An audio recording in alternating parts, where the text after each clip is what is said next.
really cool that I thought was awesome was a lot of the transformational stories. The guy who got healed was crazy.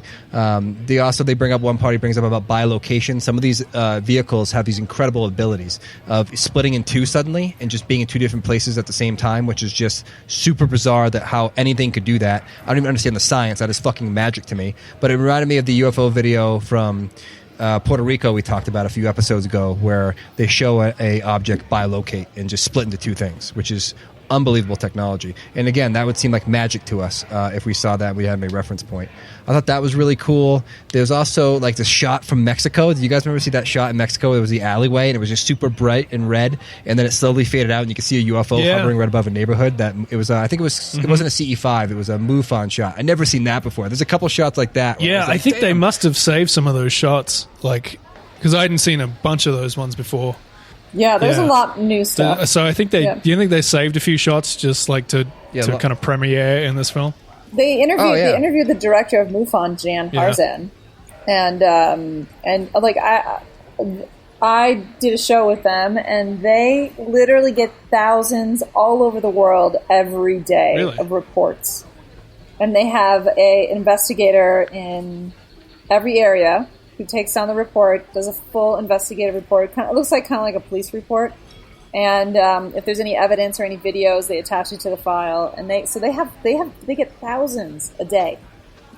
So I remember doing the show, and they're like, "Here's the database of MUFON stuff," and I'm like, "Where do we start? There's just so much." Right.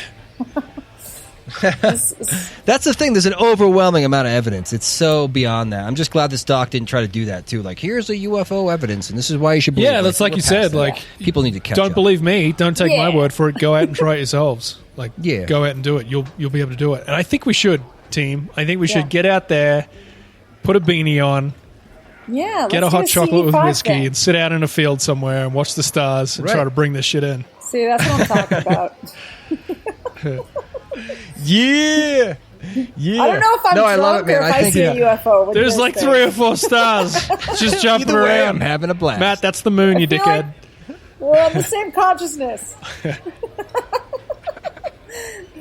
The big takeaway for me is, yes, we're joking, but I think people should go out and do this, because he gets into an interesting talk about the field, the oneness, and the resonant effect of a lot of people doing something. I always thought the 100 monkey theory was kind of bullshit if you really look into it, but this film, it breaks it down in a way where I'm like, oh, maybe there's something more to that, where if enough people do something, that's like if 100 monkeys figure something out, the consciousness of monkeys change, and then a monkey who's not even with those monkeys, say like 100 monkeys figure out on an island how to like do something they've never done before, a novel tool or something, then the consciousness of that somehow would jump. Yeah, I know what you're saying, where there was like monkeys on one island who worked something out at the same time as monkeys on another island worked out the same exact thing, and it was like the shared consciousness. Yeah, okay. Yeah. Yeah, and it's not the same thing he's saying there, but basically that if enough people do it, contact will happen. And there'll be an interaction, and it'll just be accepted, and suddenly everyone will be doing it, or everyone will be aware of it. And he's thinking like 1% of the population is what's needed. So I say get out there, folks. Start CE5ing all the time. This documentary is fascinating. It's repeatable. What he does is repeatable. It's not a bunch of bullshit.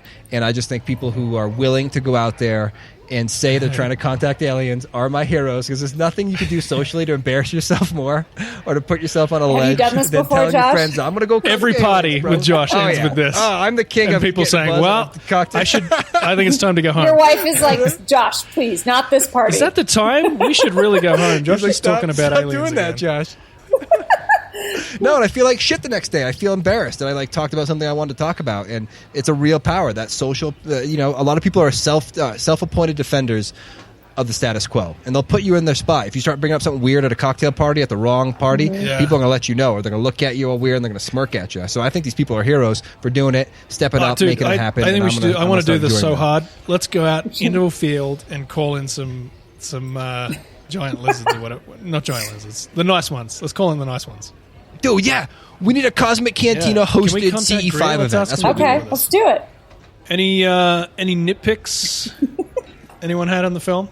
I thought it was good overall, but I would have made some different music choices, but that's just me trying to critique it. I think it's awesome. It's untouchable. It's perfect, Matt. What are you going to say? I'll tear it apart. No, I thought it was overall fantastic. I really enjoyed it, actually, quite a bit. A lot more than I thought I was going to. I know. Wow, listen to positivity. That. Matt's That's critique. Not new. Wow. But Positivity. There was one thing I will say. There was the graphics was a little just a thing at the end where they showed, not at the end, somewhere along the line where they were showing a bunch of photos, and one of them was these arrows coming out of people's chests that were doing the CE5 thing, meditation or whatever.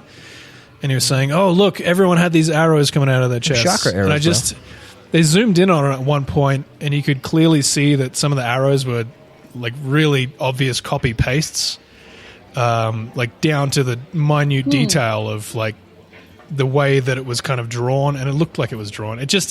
That one for me just didn't work. Like there was so many amazing little videos of footage of UFOs and things happening, and some of the other photos I had, like of the holographic beings and stuff they had, it was like pretty interesting looking stuff. But that one just kind of pulled me out of a little bit. But apart from that, man, I dug it. It was a cool film.